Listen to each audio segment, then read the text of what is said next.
One plant banned across the United States, still feeding 2 billion people every single day. In 7 days, a single cutting of this green can triple in weight without a greenhouse, without fertilizers, without any of the equipment your local nursery wants to sell you. And here is what nobody on this side of the world will ever tell you. This plant has more iron per 100 grolars than a cut of beef. It has been used to reverse anemia in rural Southeast Asian communities for generations. Scientists in peer-reviewed journals have studied its alkaloid compounds for potential Alzheimer's treatment. Researchers at San Pedro College documented anti-diabetic and anti-ulcer properties in its stems. But in the United States, if you grow it near open water without a federal permit, you are breaking the law. Why would a nutritious, fast-growing, iron-rich, leafy green be made illegal?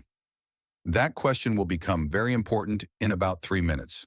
But first, let me show you exactly what this plant is, where it came from, and what the science says about it. The plant is called Ipomoea aquatica. In the Philippines, they call it kangkong. In Malaysia and Indonesia, it is kangkong. In Vietnam, it is rau mong. In China, it has been cultivated for over 2,000 years as kongshin kai. The name means hollow heart vegetable, and it is named for its hollow stem that acts like a natural drinking straw, pulling moisture from soil or water as the plant grows. Stand in any traditional wet market in Bangkok on a Tuesday morning, and you will see enormous stacks of this green piled higher than the vendors themselves. Every part is used. The tender shoot tips are stir-fried with garlic and oyster sauce. The thick, hollow stems are blanched and served cold with sesame oil and toasted sesame seeds.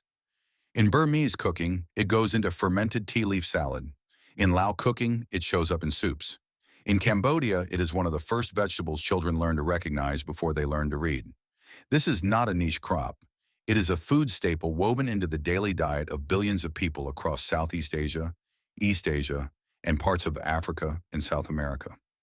It has fed more people over more centuries than any vegetable you will find on the average Western grocery store shelf. And almost no one in the United States has ever eaten it. Here is what happens when you actually look at the nutrition data. The USDA National Nutrient Database records water spinach at 1.8 millimoles of iron per 100 gram of raw leaf. Research published through the Cabby Digital Library found iron content in the dried leaf powder reaching 210 millimoles per 100 gram. A study from the Journal of Physics assessing the nutritional content of Ipomoea aquatica found that protein in the dry leaf meal reaches 25.6%. For comparison, a standard cut of beef sirloin delivers between 2.5 and 2.7 mg of iron per 100 gram. Read that again slowly. At peak dried concentration, this plant delivers iron content measured not in single digits, but in hundreds of milligrams per 100 gram. Even in its raw, fresh leaf form, it competes directly with red meat. And unlike the heme iron in beef, the non-heme iron in kangkong becomes dramatically more available when paired with a simple squeeze of citrus. Research published in the American Journal of Clinical Nutrition confirmed that vitamin C converts plant-based iron into its ferrous form, the version your intestine absorbs most efficiently. Nature already solved this problem. Kangkong naturally contains vitamin C. The plant packages the iron enhancer alongside the iron itself. Now here is where the story becomes something different entirely. In 2016, the USDA National Invasive Species Information Center formally listed water spinach as a federal noxious weed under the Plant Protection Act. That classification made it illegal to import water spinach into the United States or to transport it between states without a valid federal permit. At that time, states including Florida, Virginia, Alabama, North Carolina, South Carolina, Vermont, Washington, Oregon, and New York had each independently restricted, prohibited, or flagged it as an invasive aquatic plant pest. The Florida Fish and Wildlife Conservation Commission is direct about it. Their official guidance is this: because of its aggressive growth rate, never plant water spinach in Florida ponds, lakes, rivers, or canals.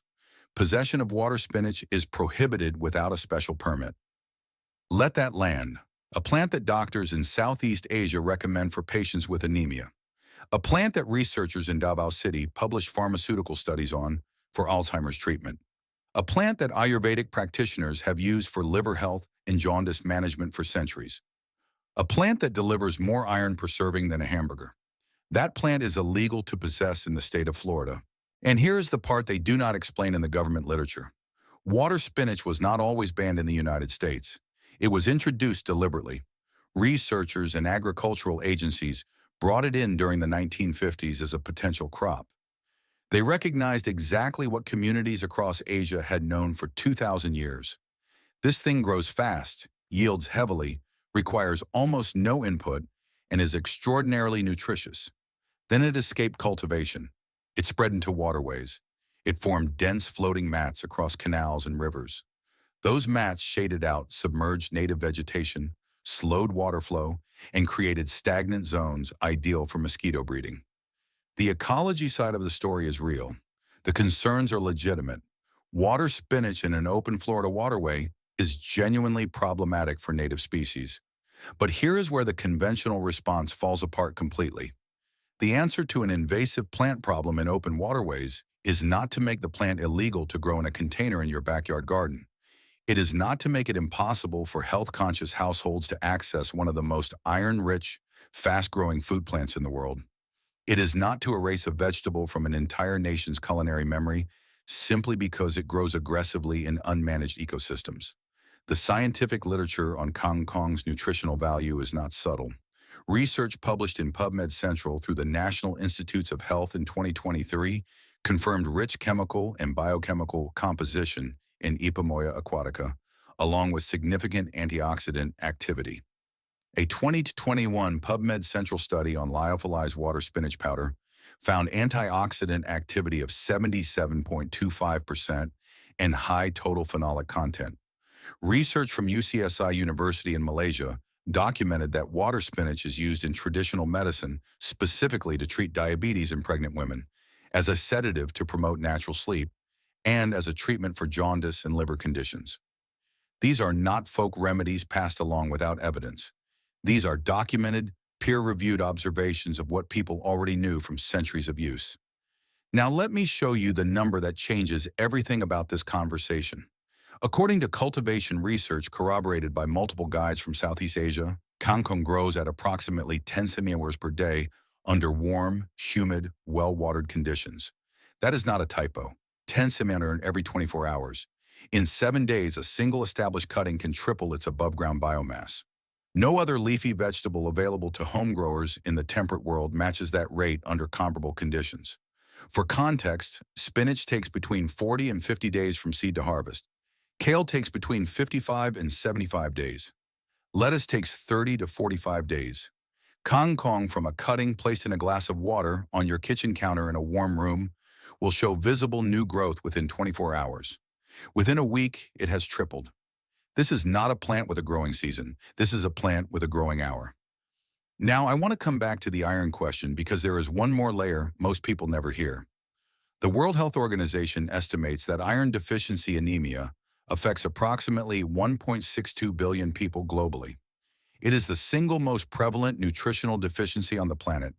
The groups most affected are children under 5, pregnant women, and women of reproductive age. In the Philippines, where kangkong is called the vegetable of the poor, it remains one of the most accessible sources of dietary iron available at the lowest economic tier of the population. Here is the extraordinary detail. The people who grow it are not wealthy. They are not supplemented. They are not relying on pharmaceutical iron tablets. They have access to a weed that grows faster than almost any other edible plant, provides iron in concentrations competitive with meat, packages its own absorption enhancer, and regrows within a day of harvesting. That plant has been removed from the American food conversation almost entirely. I'm not suggesting a conspiracy. I'm simply pointing to a fact pattern. A nutritionally extraordinary, medically documented, rapidly growing food source entered the United States in the 1950s as a potential crop. It was then classified as a noxious weed. Federal law made it illegal to move it across state lines without a permit. State-level restrictions multiplied, and today the average American does not know it exists, while 2 billion people eat it for dinner tonight. Now, I want to be precise about something before we talk about how to grow this at home. The legal situation with water spinach in the United States is real. If you live in Florida, Virginia, Alabama, North Carolina, or South Carolina, Check your specific state and county regulations before growing this outdoors or near natural water sources. The ecological concern about its spread into open waterways is legitimate. Every restriction stems from genuine documented harm to freshwater ecosystems when this plant is grown in uncontrolled outdoor water environments. What is not restricted in most jurisdictions is growing it in a sealed container indoors, in soil, a pot, a container of moist soil, a sunny windowsill, a bathroom shelf near the shower where humidity is naturally high. These are the conditions Kangkong has thrived in across millions of Southeast Asian apartment balconies, rooftops, and courtyard containers for generations. Here is the full setup. Use a container at least 20 centimeter deep and 30 centimeter wide. Fill it with moist, well-draining soil mixed with a little organic compost if you have it. Plant cuttings approximately 5 to 10 centimeters into the soil with at least 2 nodes below the surface. Place the container where it receives at least 4 to 6 hours of direct light daily. Keep the soil consistently moist, not waterlogged. Temperature matters. Kangkong performs best between 25 and 35 degrees C. In a warm indoor environment or on a bright balcony in a tropical or subtropical climate, growth begins within 24 hours of planting a healthy cutting. Do not use open buckets of standing water near drainage systems or natural waterways. That is where the ecological risk is real. A sealed pot or container eliminates that risk entirely while giving you a plant that will be ready to harvest within 3 weeks of your first cutting. When you harvest, cut the top 15 to 20 centimeter of the shoot. Do not pull the plant. Leave the root and stem intact. Within 1 day, sometimes less, new lateral shoots begin emerging from the cut points. 1 plant becomes 2 harvest points. 2 become 4. The biomass triples in 7 days. Not because this plant is exotic or difficult, it triples because this is simply what it does when you give it warmth, moisture, and light. Cook it the way 1 billion Southeast Asian home cooks have cooked it for centuries. High heat, a little oil, garlic, 30 seconds in a wok or pan. The stems stay slightly crisp. The leaves wilt but hold their color. Add a squeeze of lemon or lime at the end. That is not just flavoring. That is a studied nutritional decision. The vitamin C in citrus converts the non-heme iron into its ferrous form and significantly increases what your body actually absorbs. If you want maximum iron benefit, pair it with any food high in vitamin C, like red pepper, tomato, or kiwi. The research on this mechanism was documented in a foundational study in the American Journal of Clinical Nutrition and has been replicated across multiple subsequent nutritional studies. Here is the final thought. The world is not short of plants that can feed us better than the crops we have chosen to industrialize. What we are short of is the willingness to look carefully at what was already growing before someone decided it was inconvenient. Water spinach was called the poor man's vegetable in the Philippines, not as an insult. It was a description of abundance. The poorest families had access to something that grows back every time you cut it, delivers iron competitive with meat, contains antioxidants studied at the NIH level, and requires nothing more than a container of moist soil and a warm window to produce. 2 billion people already know this. The science already knows this. The only variable is whether you decide to find out for yourself.